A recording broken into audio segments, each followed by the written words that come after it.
বাংলাদেশ ছাত্রলীগ একটি নিষিদ্ধ সংগঠন এবং তারা গণহত্যার দায়ে অভিযুক্ত তাদের প্যারেন্ট অর্গানাইজেশন আওয়ামী লীগ সহ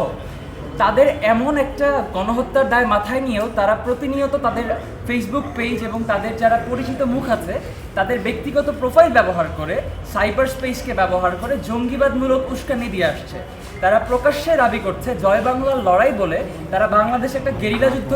শুরু করতে চায় এবং যারা আন্দোলনে ছিল তাদেরকে তারা আক্রমণ করবে বলে প্রচ্ছন্ন হুমকিও প্রদান করা হচ্ছে। আপনারা জানেন যে যার যার অবস্থান থেকে পালাও বলে খ্যাত যে লোকটার স্ট্যাটাস ভাইরাল হয়েছিল, সেই রনি সাহেব রিসেন্টলি আরেকটা স্ট্যাটাস দিয়েছে যে আমরা নাকি গেরিলা যুদ্ধ দেখি নাই, তারা গেরিলা যুদ্ধ বাংলাদেশে ফেরত নিয়ে চলে আসবে। এই ধরনের হুমকি স্বাধীন দেশে একটা আইনের শাসন যে দেশে আছে সেই দেশে বসে পলাতক নেতাদের এমন হুমকি জঙ্গিবাদের স্বরূপ কেন হবে না, সেই প্রশ্ন আমরা জাতির সামনে করতে চাই। ইডেন বে কক্সবাজার সমুদ্র সৈকতের উপর নিজেদের একটি ঠিকানা। মাত্র 5 লাখ টাকায় আপনিও হয়ে যেতে পারেন এই হোটেলের মালিক। ইডেন বে, আ কনসার্ন অফ ভাইয়া হোটেলস। আমাদের সাকিব ভাইকে তার বাসা গাজীপুরে চাঁদাবাজির অজুহাত দিয়ে তার কাছে বাসায় আসে ছাত্রলীগের সন্ত্রাসীরা এবং তিনি যখন চাঁদা দিতে অস্বীকার করেন এলাকার যত ক্যাডার আছে তাদেরকে তারা একসাথে করে এবং তাকে অবরুদ্ধ করে তাকে কুপিয়ে হত্যা করার চেষ্টা করা হয়। তিনি মসজিদে পালিয়ে বাঁচার চেষ্টা করেন এবং তাকে বাঁচাতে গিয়ে তার চাচা আহত হন এবং পরবর্তীতে তিনি হাতে কোপ খান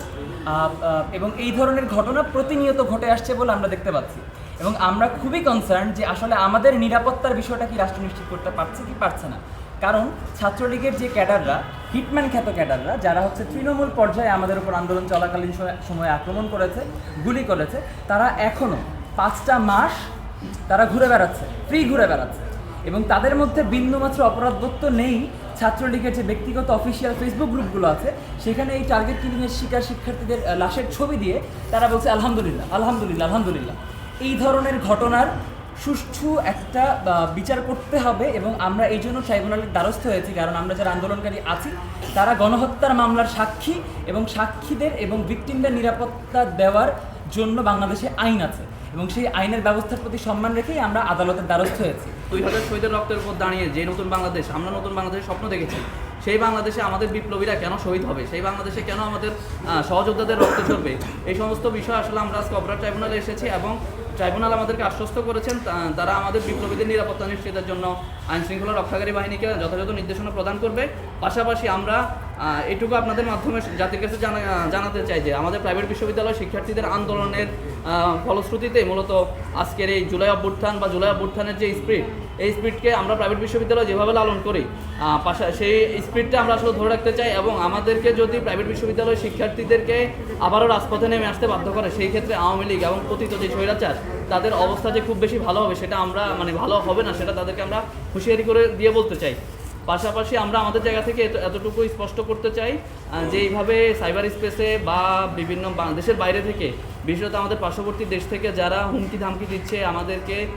জয় বাংলার লড়াই বলে আমাদের সহযোদ্ধাদেরকে হত্যা করার চেষ্টা করা হচ্ছে বা আমাদের জীবন নাশের জন্য হুমকি দেওয়া হচ্ছে, তারা যেন সতর্ক থাকে। তারা যদি তাদের বাড়াবাড়ির মাত্রা তারা ক্ষমতা থাকাকালীন সময় আমাদের সাথে লড়াই করতে পারে নাই, সুতরাং তারা ক্ষমতার বাইরে গিয়ে তারা আমাদেরকে যদি দেখে নেওয়ার হুমকি দেয় সেই ক্ষেত্রে প্রাইভেট বিশ্ববিদ্যালয়ের শিক্ষার্থীরা অবিলম্বে তাদের বিরুদ্ধে তাদেরকে প্রতিহত করার জন্য সর্বাত্মক ব্যবস্থা গ্রহণ করবে।